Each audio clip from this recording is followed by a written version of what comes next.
Did you enjoy your holidays? I did. How about you? Yes, I did. I grew up north and the weather wasn't as bad as I thought it was going to be. So, yeah, I enjoyed spending time with my family. So, well, the last time we talked, you and I agreed to, well, I gave you some information to read regarding autism. If you recall, I gave you a couple websites to review the information about autism and working with individuals with autism. I just wanted to know, how did that work out for you? Did you find the information helpful? Yes, it worked out pretty good. I did learn a lot more than I previously knew, so yes, it was very helpful. Okay. How has it been working with your clients? It's been pretty good. So everything's going well. Okay. Now that you're working with your clients, do you still feel yourself, one of your concerns where you didn't think that you would do the right thing, you were afraid to do something wrong, so you weren't really confident initially working with your clients? I just want to see how that's working for you now. Do you still find yourself getting anxious when you think about going to work or working with your clients, or maybe while you're there? Do you still have that anxiety there? No, I'm not. I don't have the anxiety anymore because I've been working with them for about 2 weeks now. I've gotten pretty much used to how everything is supposed to go, and I've gotten pretty used to the clients that I work with, so I don't get the anxiety. Okay. Well, what type of work, when you work with your clients, what is it that you do, like with your clients? Well, with one of them, I just basically talk to them, and we like do some kind of activity, like craft or watch movies. His parents just basically want me to interact with him because he doesn't like have friends or anything. So just someone to try to get him out of being to himself all the time. Right, and just more socializing. Okay. I'm sorry. And with the other one, I get him off the bus from school and I give him a snack, and then we go out in the community for about 34 hours, and we go to the bookstore, go to the mall, just do stuff like that. And he has like certain goals I'm supposed to work on him with, which is like preparing his own food, setting the water temperature for him to take a bath and things like that. I'm supposed to be trying to get him to be as independent as possible, for if he was to have to live in a group home or something when he got older, he'll know how to care for himself. Okay. So it's personal needs. All right.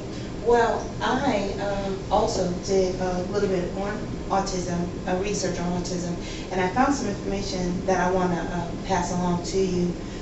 It was unbeknownst to me that actually in 1997, from a request established by Congress, that the National Institute of Health founded an autism coordinating committee.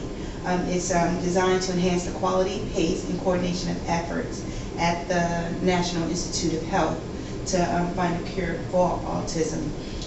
Here, there's a list of 7 institutions and centers that have combined in this effort for this, and I've got you the information from the various organizations. Interesting to see that here in Research Triangle Park over on W.T. Alexander Drive is the National Institute of Environmental Health and Sciences, and that's a part of this committee to try to help find a cure for autism. So I want to give you this information just as some resources. If you have any additional questions, maybe a point of contact, you'll be able to find there with that information.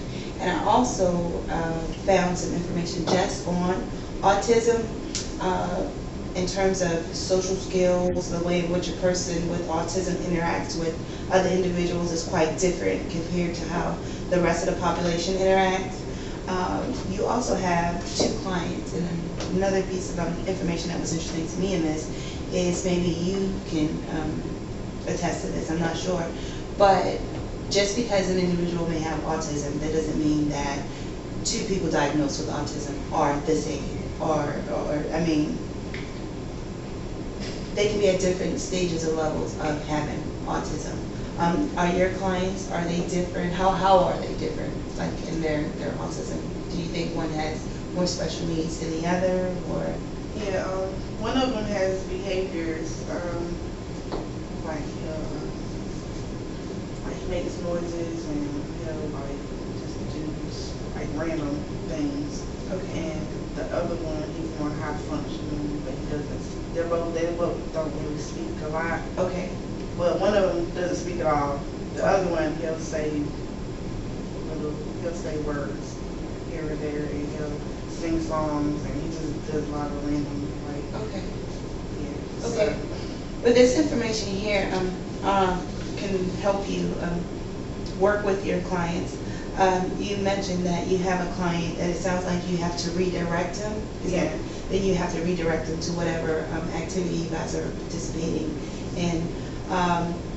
Another thing that was interesting with autism that I found just in this information, like you were saying, is speech. It's with the individuals with autism, they're more affected by people's speaking skills. Many children with autism don't speak. Like you say, you have a client that don't speak. And then others with autism, they often repeat words or phrases that they hear. So I think this information you'll find very informative, and I know that you'll find it useful in working with your clients. So I want to give you this as well, and just another last piece of information. When I was trying to locate some resources for you, I found the Autism Society of North Carolina, and what they do is they've been a vital part of the community. With parents actually founded the organization back in the 1970s. The chapters are led by parents or family member volunteers who join together with the concern of individuals with autism to create a welcoming and inclusive community of support for individuals with autism and their families. So I have the email address and also information on the website that if you wanted to maybe volunteer or just get more information to get involved in just the local community with working with individuals with autism, we have that resource here. Right in North Carolina, and particularly here, is the Durham chapter of that organization. I've been thinking about the work that we've done together during our sessions, and we've covered a lot of ground, and you made a lot of changes in your feelings and your emotions, and the way that you think about things, also how you approach others in the world. You've also made changes in your situation. As you think back over all the work that we've done together and us working together, is there anything that strikes you as significant or meaningful from just what we've done in our sessions? Yeah, just the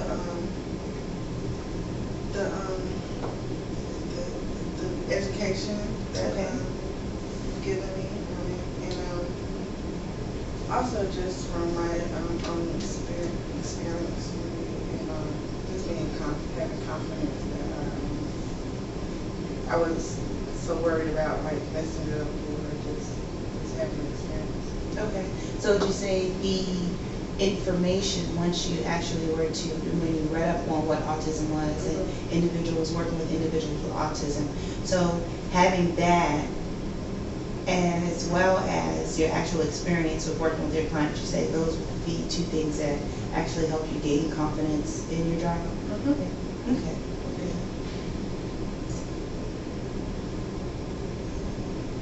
All right, now that we're concluding our time together, you may have some idea about your goals and what you want to pursue or the next steps you'll take in your future.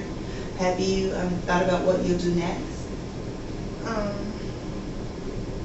I haven't given too much thought about it. I know I wanted to try other aspects of the social work field and not just settle for this one, even though I like this particular population. Yeah. So do you think in the future you may be interested in working with individuals professionally once you obtain your degree? Yeah, that's interesting. Great. So I'm glad. Would you say that the work we've done here has been successful? Do you think you've reached your goal that we set out to accomplish?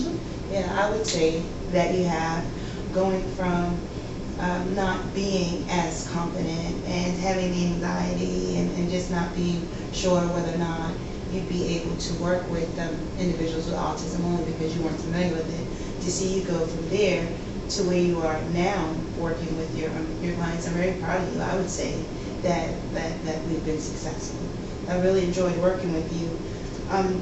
We've reviewed our work here together and evaluated our progress, but we haven't yet shared our feelings about our relationship, it ending with one another. As I realize this is our final meeting together, and I'm touched in many ways, and I have competing emotions. I'd like to share that I truly value the time that we shared together, and have come to admire you in the way that you approach your challenges. I mean, it's been great working with you, to see you go from our very first meeting where you were unsure to now you have so much confidence, and you've warmed up to working with your clients, and it's something that you even consider pursuing once you obtain your degree. So that makes me feel really good about our meetings. I'm feeling sad a little about saying goodbye, but also happy that you've moved forward. I'm really going to miss you. I wonder if you might have some feelings about this as well, this being our final meeting. Yeah, I've enjoyed working with you. You've been very helpful. So yeah, I'm kind of feeling a little touched that this is our last meeting. Yeah. So. Okay. Well, thank you. Ms. Jones, do you have any other questions for me, or any questions about our agency? No. Okay, well, you have my contact information, so if you have any questions, or you want to schedule another appointment to talk, then don't hesitate. Go ahead and call me, and don't forget to review this literature for the resources that's available to help continue supporting you in your career. Okay? All right, Ms. Jones. It's been good working together. You drive safe. Thank you. Bye-bye. You take care now.